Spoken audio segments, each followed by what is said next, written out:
Hello दोस्तों, कैसे हैं आप सब। आज की हमारी कहानी का नाम है ससुराल की कद्र। अगर अच्छी लगे तो चैनल को लाइक शेयर और सब्सक्राइब करना ना भूलें। बुढ़िया, तेरी हिम्मत कैसे हुई रोटी पर घी लगाकर खाने की। तेरे लिए दो सूखी रोटी जानबूझकर ही रखी है मैंने। रोटी के साथ दाल दे रही हूँ। यह काफ़ी नहीं है क्या तेरे लिए, जो अब घी भी लगाकर खाएगी तू रोटी पर। बड़ी बहू माया अपनी सास रजनी जी से चिल्लाकर बोली। रजनी जी बोली, बहू, सूखी रोटी दांतों से चबाई नहीं जाती, और आज बहुत दिनों बाद घी देखा तो रहा नहीं गया और खाने की इच्छा जाग गई। माया जल्दी से अंदर गई और एक खाली पड़ा हुआ ताला चाबी लेकर आ गई। रसोई को ताला लगाकर बोली, लीजिए माँ जी, अब न रहेगा बांस, ना बजेगी बांसुरी, अब ना आपको घी दिखाई देगा और ना ही उसे खाने का मन करेगा। रजनी जी आंसुओं के घूंट पीकर रह गई। उतने में बेटा सोनू ऑफिस से आ गया और अपने कमरे में अपना बैग रखने गया। पीछे पीछे माया भी कमरे में जा पहुंची। अब तुम्हारे देवर और देवरानी हमसे बहुत दूर रहने चले गए हैं। माया, अब तो तुम खुश हो ना। अब तो हम सभी को शांति से रहने दोगी ना। सोनू गुस्से में अपनी पत्नी माया से बोला। माया बोली, बला टली, जहाँ जाना है जाएं दोनों, बस इस घर में नहीं दिखने चाहिए। दोनों और अकेले ही चले गए दोनों। तुम्हारा छोटा भाई मोनू तो बहुत बड़ी बड़ी बातें कर रहा था कि मैं मेरी माँ को मेरे साथ लेकर जाऊंगा। फिर लेकर क्यों नहीं गया बुढ़िया को। यहाँ मेरी छाती पर मूंग दलने क्यों छोड़ गया इस बुढ़िया को। सोनू बोला, माया, तुमसे तो मुंह लगना ही बेकार है। जब भी बोलती हो बुरा ही बोलती हो। तुम दोनों बहनों ने जब से इस घर में ब्याह कर आई हो, दोनों ने मिलकर हम सब का जीना हराम कर दिया।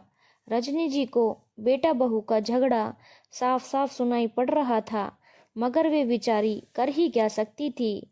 वे तो जैसे तैसे दिन गुजार रही थी। उनकी तो रातों की नींद तक उड़ गई थी। रजनी जी सोचते हुए अतीत के गलियारों में जा पहुंची।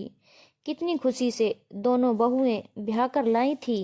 वह अपने दोनों बेटे सोनू और मोनू के लिए पहली बार जब सोनू के लिए माया को पसंद करने गई थी, तभी छोटे बेटे मोनू के लिए उन्होंने छाया को पसंद कर लिया था। और छाया के घरवाले भी जैसे उसी क्षण की प्रतीक्षा में खड़े थे। रजनी ने जैसे ही बड़े बेटे से माया का रिश्ता तय किया, छोटे बेटे मोनू की शादी की बात भी छेड़ दी। माया के घरवाले भी तुरंत बोले, हमें भी आपका छोटा बेटा अपनी छोटी बेटी के लिए बहुत पसंद आया है, इसलिए बिना देर किए यह रिश्ता तय कर देते हैं। रजनी जी ने सोचा कि दोनों बहनें एक ही घर में ब्याह कर आएंगी तो मिलकर रहेंगी और घर को स्वर्ग बना देंगी। मगर वे कहाँ जानती थी कि दोनों सगी बहनें मिलकर ससुराल वालों का जीना हराम कर देंगी। छाया और माया दोनों की शादी एक ही मंडप में एक ही दिन और एक ही साथ दोनों सगे भाइयों सोनू और मोनू के साथ हुई। शुरुआत का एक महीना तो बहुत अच्छे से कटा, मगर धीरे धीरे दोनों एक दूसरे को नीचा दिखाने का एक भी मौका नहीं छोड़ती। दोनों में देवरानी जेठानी वाला रिश्ता ज़्यादा और बहनों वाला रिश्ता कम दिखाई देने लगा। रजनी जी के पति रामनारायण जी रिटायर्ड क्या हुए, दोनों बहनों में उनके रिटायर्ड हुए पैसों को लेकर बहस होने लगी कि वे पैसे किसको मिलेंगे।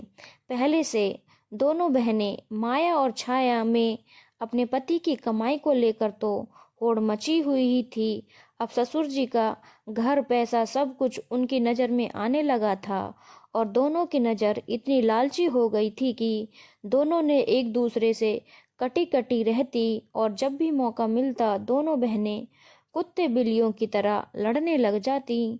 दोनों अपने पतियों के बस में भी नहीं थी। दोनों की लड़ाई में सबसे बुरा हाल हुआ रजनी जी और उनके पति रामनारायण जी का। रामनारायण जी दोनों की लड़ाइयों से इतना आहत हो गए कि उन्हें लकवा मार गया। दोनों में से एक भी बहू राम नारायण जी की सेवा तो छोड़ो, उनका हाल जानने में भी दिलचस्पी नहीं रखती थी। बेचारी रजनी जी अकेले ही राम नारायण जी का ध्यान रखती।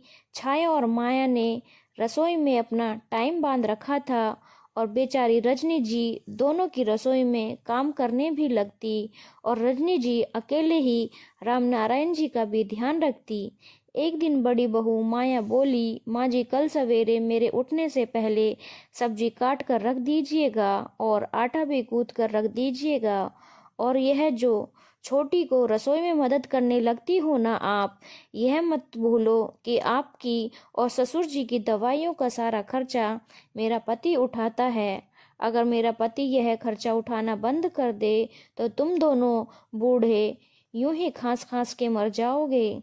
रजनी जी कुछ बोलती उससे पहले माया ने अपने बेडरूम का दरवाजा उनके मुंह पर ही बंद कर दिया।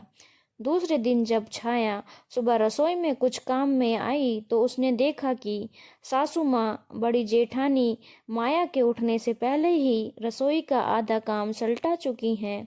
छाया तपाक से बोली, माँ जी क्या बात है, बहुत सेवा कर रही हो बड़ी जेठानी की आप।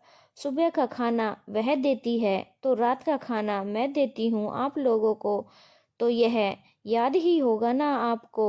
उतने में माया अपने कमरे से बाहर आ गई और बोली, छोटी तेरा पति सिर्फ इस घर में नाम के पैसे देता है समझी, और मेरा पति घर के ज़्यादातर खर्च उठाता है, तो माँ जी को मेरा काम ज़्यादा करना होगा, तेरा नहीं समझी। रजनी जी की आंखों से झरझर आंसू बह निकले और वह बोली, ये कैसे दिन दिखा रहे हो तुम हम दोनों को। मुझे बहुत लोगों ने मना भी किया था कि एक ही घर की दो बेटियों को बहू मत बनाओ, मगर मैंने सोचा कि दो बहनें कभी देवरानी जेठानी नहीं बनती, उनमें तो बहनों वाला प्यार जो होता है, शायद मेरी मति ही मारी गई थी जो मैंने एक ही घर की बेटियों को अपने घर की बहू बनाया। सच ही कहते हैं लोग, एक औरत ही घर संवारती है और एक औरत ही घर बिगाड़ती भी है। दोस्तों, अगले भाग के लिए आगे इंतजार करिए। धन्यवाद।